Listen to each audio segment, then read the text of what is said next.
Quoting the Prime Minister that now from poverty alleviation, which we have been talking of all these years, we have to move to poverty elimination. And he said railways will be an engine for doing that. I don't see that anywhere here as far as the railway budget is concerned. There is only platitudes, are only, what they say, certain high sounding promises which seem to be there. There has been no account of what they have achieved during the last 9 months since they've been in the government. Well, I would only expect on certain things where they've suggested certain things in following without their admitting so. The minister has said, taken that as his new own initiative, while those are actually continuation of the earlier steps. For instance, starting off long haul trains. I had said in my speech that time that now it is time for us to move to trains which carry a freight of 10,000 tons. As long as 1.5 kilometer trains we can have.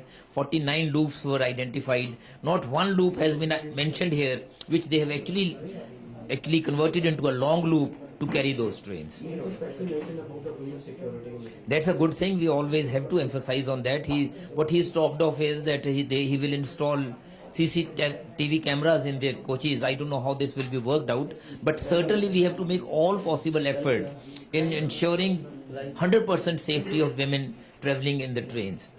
One we had done earlier was 4 companies of women constabulary was raised in the RPF, and a decision was taken to raise another 8. I don't know what is the fate of that.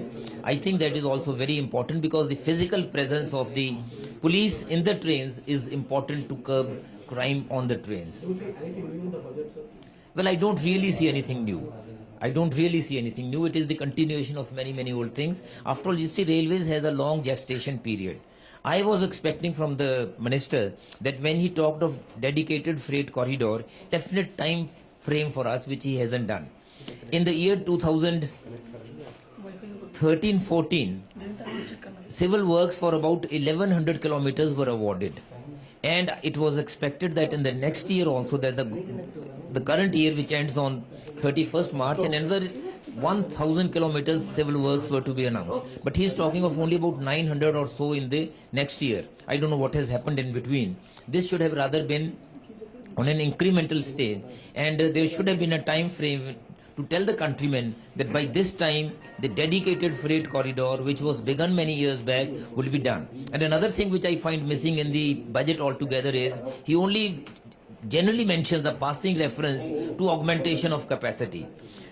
We had done some work to start on the Madhepura electric locomotives and Marhoda, the diesel locomotives, high power locomotives in the country. We haven't heard at all from him as to what is the state of those, what work he's going to do on that, and how he's going to expedite the commissioning of those 2 factories. खबरों की दुनिया में आइए, हमारे साथ कहीं भी और कभी भी जुड़िए। हम मिलेंगे फेसबुक पर, हम दिखेंगे यूट्यूब पर, हमें फॉलो कीजिए ट्विटर पर। खबरों के साथ बने रहिए रात दिन।